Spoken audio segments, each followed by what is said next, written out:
Xin được chào mừng toàn thể quý vị đã quay trở lại với kênh Tài Luxury House Channel. Thì ngày hôm nay mình muốn chia sẻ với quý vị một cái thông tin nó liên quan tới một cái quyển sách mà ở các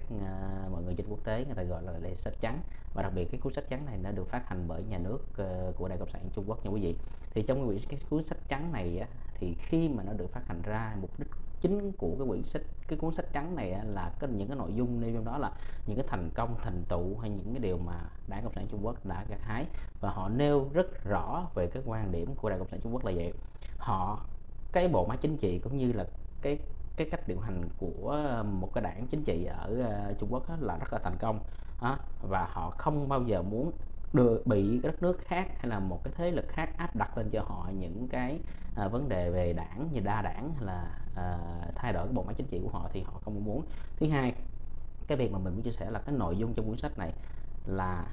dường như những cái nội dung đây là đề cao cũng như là ca ngợi những cái thành tựu mà Đảng Cộng sản đã đạt được từ khi mà lên nắm chính quyền của đất nước Trung Quốc rất là lâu rồi.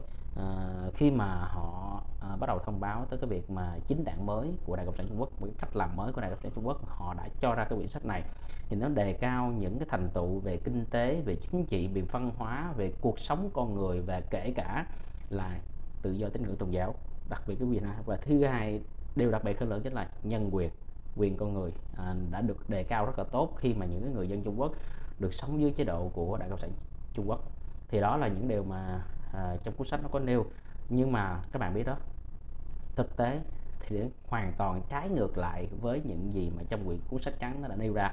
Rất là nhiều người ta bức bách, người ta cảm thấy đây là một cái việc mà giả dối, một cái việc xảo trá mà Đảng Cộng sản Trung Quốc muốn tuyên truyền đến cho người dân, và cố tình làm cho những cái người quốc tế, khách quốc tế cũng như là những cái quốc gia khác ở trên thế giới này, đặc biệt là Hoa Kỳ cũng như đất nước châu Âu,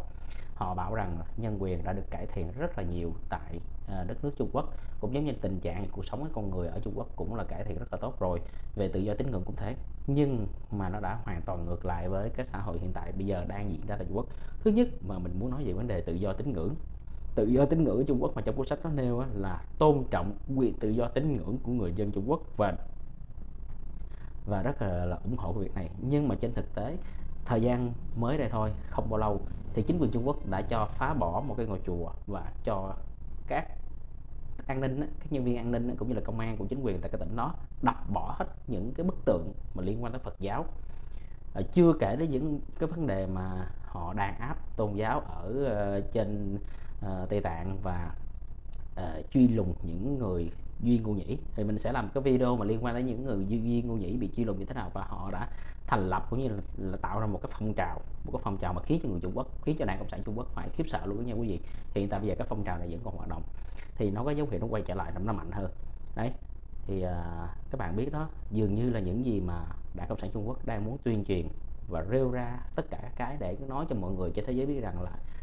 đất nước Trung Quốc phát triển hùng mạnh là nhờ vào sự cai trị của Trung Quốc. Nó phát triển mà nó thành công từ mặt chính trị, kinh tế, văn hóa, xã hội, cuộc sống, tín ngưỡng, tự do tôn giáo và nhân quyền. Dường như mọi thứ đều là giả dối. Thì đó là cái nhận định của những cái vị chuyên gia, cũng như là có một người đặc biệt là nghiên cứu về cái tình hình chính trị tại Trung Quốc mà ông ta sống bên Hoa Kỳ. Thì ngay sau đây mình xin phép được chia sẻ với quý vị, lấy cái lời nói của một vị chuyên gia nghiên cứu này được gửi đến cho quý vị để chúng ta có cái nhìn rõ ràng hơn và sâu sắc hơn về vấn đề chính trị của Trung Quốc hiện tại. Và cuốn sách trắng đó, cái ý nghĩa mục đích là gì? Xin thưa quý vị các bạn, cuốn sách trắng được sản xuất ra, được ghi chép với những cái nội dung nhằm mục đích là tuyên truyền làm cho người dân hiểu sai về cái vấn đề mà họ hiểu sai về cái đất nước mà họ đang sống, tội nhất là những người dân Trung Quốc, mình cảm giác vậy. Và ngay sau đây xin mời cùng quý vị cùng với mình đi vào nội dung chi tiết để chúng ta hiểu rõ hơn về nội dung quyển sách như thế nào, sự thật ra sao, giả dối thế nào, và những cái điều mà Đảng Cộng sản Trung Quốc có làm được cho người dân Trung Quốc hay không, và họ đã gây ra những cái tội ác ra sao. Xin mời quý vị đi vào nội dung chi tiết. Sách trắng của Trung Quốc là một trò hề, xã hội thịnh vượng và hài hòa. Ngày 28 tháng 9, Văn phòng Thông tin Quốc vụ Viện Đảng Cộng sản Trung Quốc đã ban hành một cái cuốn sách trắng về cái sự giàu có toàn diện của Trung Quốc. Tài liệu này ca ngợi những nỗ lực của Đảng Cộng sản Trung Quốc và nhấn mạnh tuyên bố không ai bị bỏ lại ở phía sau. Đồng thời, sách trắng nhấn mạnh một số cái thành tựu của chính phủ như là đời sống người dân được cải thiện rõ rệt, kinh tế Trung Quốc tăng trưởng mạnh, cải thiện môi trường kinh doanh cho nhà đầu tư nước ngoài. Trước những cái tuyên truyền rầm rộ, cựu giáo sư Đại học Bắc Kinh hiện sống ở Hoa Kỳ Hạ Nghiệp Sương đã phân tích rằng cái gọi là xã hội thịnh vượng hài hòa chỉ là một lời